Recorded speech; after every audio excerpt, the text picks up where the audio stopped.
हैं। सबसे पहला है एम प्रिसीजन, दूसरा है लेफ्ट फायर बटन और तीसरा है होल्ड फायर टू स्कोप। तो सबसे पहले बात करते हैं कि अगर आप अपने एम प्रिसीजन को डिफॉल्ट पर रखोगे तो क्या होगा। तो अगर आपने इसे डिफॉल्ट पे रखा हुआ है तो इससे आपको बहुत ज्यादा फायदा होने वाला है, क्योंकि जैसे कि मान लो कि आपने अपने एम को अपने एनिमी के थोड़ा सा साइड में रखा हुआ है, तो जैसे आप अपने एक बार अपने फायर बटन पे क्लिक करोगे तो आपका एम ऑटोमेटिकली एनिमी के ऊपर चला जाएगा। और साथ ही में अगर आप अपने एम को एनिमी के थोड़ा सा बगल पे रखकर अपने स्कोप को एक बार ऑन ऑफ करोगे तो आपका एम तब भी ऑटोमेटिकली एनिमी के ऊपर आ जाएगा, जो कि आपको दूर वाले एनिमी को मारने में बहुत ज्यादा हेल्प करता है। लेकिन अगर हम इसे प्रिसाइज ऑन स्कोप पे रखकर और अगर आप इसे फुल बगल में एम को रखकर फायर करोगे तो आपकी जो हमारी कस्टम एचडी में लेफ्ट फायर बटन पूरे टाइम दिखेगा। लेकिन अगर आपने इसे शो व्हेन स्कोप्ड पे सेट कर दिया तो ये आपको तभी दिखेगा जब आपने अपने स्कोप को ओपन करा होगा। स्कोप को ऑफ करते ही ये गायब हो जाएगा। तो इस बटन का ज्यादातर 3 फिंगर या फिर 4 फिंगर प्लेयर यूज करते हैं फास्ट ग्लू वॉल लगाने के लिए, तो आप भी इस बटन का यूज कर सकते हो।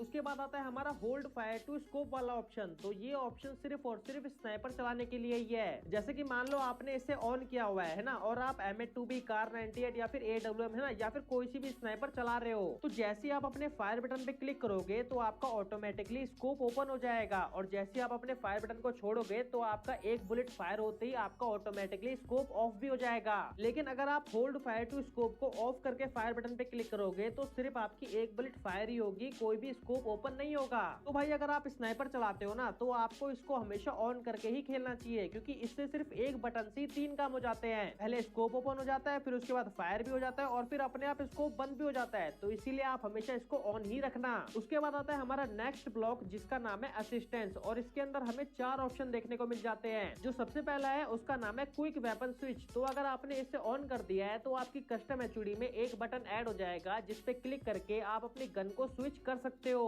और ज्यादातर जो वन टैप प्लेयर होते हैं वो इस बटन का यूज करते हैं। और वैसे ही उसी के जस्ट नीचे आता है क्विक रिलोड का ऑप्शन, जिसको ऑन करने से आपकी कस्टम एचडी में एक और बटन ऐड हो जाएगा जिसपे क्लिक करने से आपकी जो गन है वो रिलोड हो जाएगी। लेकिन आप इस क्विक रिलोड वाले ऑप्शन को ऑफ ही रखना, क्योंकि आप सिंपली अपने गन बॉक्स पे क्लिक करके भी रिलोड कर सकते हो, है ना। फालतू में बटन बढ़ाने से कोई फायदा नहीं है। उसके बाद आता है हमारा फ्री लुक का ऑप्शन, और इसको ऑन करते ही हमें 3 ऑप्शन और दिख जाते हैं, पैराशूट, स्प्रिंट और ड्राइव। तो फ्री लुक को ऑन करने से क्या होता है कि हम भागते भागते आराम से पीछे या फिर दाएं बाएं कहीं पे भी देख सकते हैं, या फिर अगर हम पैराशूट से कूद रहे हैं तो हम आसपास ये भी देख सकते हैं कि कौन सा बंदा कहाँ पे कूद रहा है। या फिर अगर आप गाड़ी चलाते हो तो आप लोग गाड़ी चलाते चलाते भी पीछे देख सकते हो फ्री लुक की मदद से, है ना। तो आप लोग इसको हमेशा ऑन रखना। और फ्री लुक के नीचे जो ऑप्शन आता है उसका नाम है ऑटो स्विच गन, है ना। तो ये भी एक काफी बढ़िया ऑप्शन है, इसको आप लोग ऑन कर लेना। तो इसका काम क्या है कि जैसे कि मान लो आपके पास 2 गन है ना, और फाइट करते करते आपकी किसी भी एक गन की गोली पूरी की पूरी तरीके से खत्म हो चुकी है, तो अगर आपने ऑटो स्विच गन को ऑन कर रखा होगा तो ऑटोमेटिकली आपके हाथ में वो गन आ जाएगी जिस गन में गोलियां होंगी।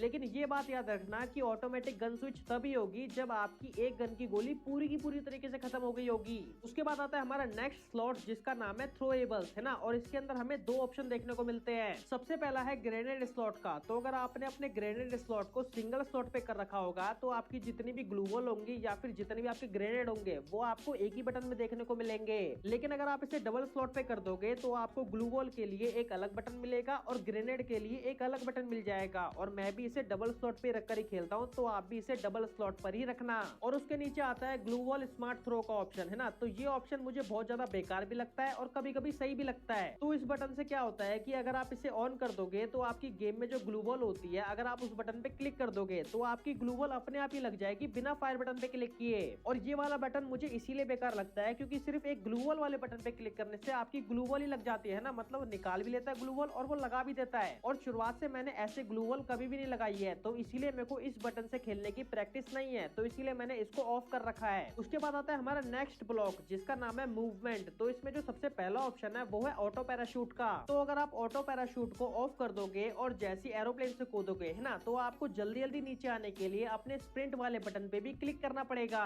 वरना आप हवा में झूलते रह जाओगे और बहुत धीरे धीरे नीचे पहुंचोगे। लेकिन अगर आप इसे ऑन कर दोगे तो जैसे आप लोग एरोप्लेन से कूदोगे तो आपका ऑटोमेटिकली स्प्रिंट वाला बटन ऑन रहेगा, जिससे कि आप जल्दी जल्दी लैंड कर कर पाओगे, तो इसीलिए आप इसको हमेशा ऑन ही रखना। उसके बाद आता है रन मोड वाला ऑप्शन, और इसमें 3 चीजें होती है, क्लासिक, ड्रैग और मिक्स्ड। तो अगर आप इसे क्लासिक पे रखोगे तो आपको भागने के लिए सिंपली एक बटन दे दिया जाएगा, जिसपे क्लिक करके आप लोग आराम से भाग सकते हो। लेकिन अगर आप इसे ड्रैग पे सेलेक्ट कर दोगे तो आपको भागने के लिए कोई भी बटन नहीं मिलेगा, आपको सिंपली अपनी जॉयस्टिक को ऊपर की साइड ड्रैग करना पड़ेगा भागने के लिए। और इससे एक डिसएडवांटेज भी होता है, क्योंकि इसको ड्रैग पे करने से अगर आप अपनी जॉयस्टिक को पकड़ के नूवो करने की कोशिश करोगे या फिर जॉयस्टिक को पकड़ के घूम घूम के लूट करने की कोशिश करोगे, तो आप लोग एकदम से भागने लग जाओगे। तो इसीलिए इसको क्लासिक पर ही रखना। और अगर इसे मिक्स्ड पे कर दोगे तो आपको बटन भी मिल जाएगा और जॉयस्टिक को भी ड्रैग करने से भाग पाओगे, लेकिन वो भी बेकार हो जाएगा, है ना। तो इसीलिए आप हमेशा क्लासिक पर ही रखना। उसके बाद आता है व्हीकल कंट्रोल का ऑप्शन, 1 हैंडेड या फिर 2 हैंडेड। तो इसको अगर आप 2 हैंडेड पे कोई भी बटन देखने। उसके बाद आता है हमारा नोटिफिकेशन वाला ऑप्शन, जिसमें सबसे पहला है इन गेम टिप्स। तो अगर आप इसे डिफॉल्ट पे रखोगे तो आपका जो सेव जोन श्रिंक होने का टाइमर होता है वो आपको पूरा का पूरा लंबा लंबा दिखेगा स्क्रीन पे। लेकिन अगर इसे सिंपलीफाइड पे कर दोगे तो जो टाइमर वगैरह होता है वो आपको छोटा सा दिखेगा कोने में। उसके नीचे है एलिमिनेशन नोटिफिकेशन। तो इसको क्लासिक पे रखने से अगर आप किसी को किल करोगे तो वो जो किल करने का जो ऊपर फोटो सी बन के आती है वो थोड़ी सी एनिमेशन के साथ आएगी और थोड़ी सी एनिमेशन के साथ ही जाएगी। लेकिन अगर सिंपलीफाइड पे कर दोगे तो बस वो एक फोटो आएगी और ऐसी चली जाएगी, है ना। कोई भी ट्रांजिशन या फिर एनिमेशन देखने को नहीं मिलेगी। तो अगर आपका लो एंड का फोन होता है तो आप इसे हमेशा सिंपलीफाइड पे ही रखना। इसके बाद आता है हमारा लास्ट ब्लॉक, जिसका नाम है विजुअल्स। और इसमें जो सबसे पहला ऑप्शन है वो है डैमेज इंडिकेटर का। तो अगर आप इसे क्लासिक पे रखोगे और अगर बॉडी पे डैमेज दोगे तो आपका जो बॉडी पे डैमेज होगा वो येलो में दिखेगा और जो हेड पे होगा वो रेड में दिखेगा। और जो डैमेज होता है वो थोड़ा ज्यादा देर तक स्क्रीन पे दिखेगा और छोटा छोटा डैमेज दिखेगा। लेकिन अगर इसे न्यू पर कर दोगे तो अगर आप लोग बॉडी शॉट मारोगे तो आपको व्हाइट कलर का दिखेगा डैमेज, है ना। और हेडशॉट मारोगे तो रेड का ही दिखेगा। और जो डैमेज है वो आपकी स्क्रीन से जल्दी जल्दी गायब होते रहेगा और साथ ही में थोड़ा बड़ा बड़ा भी दिखेगा।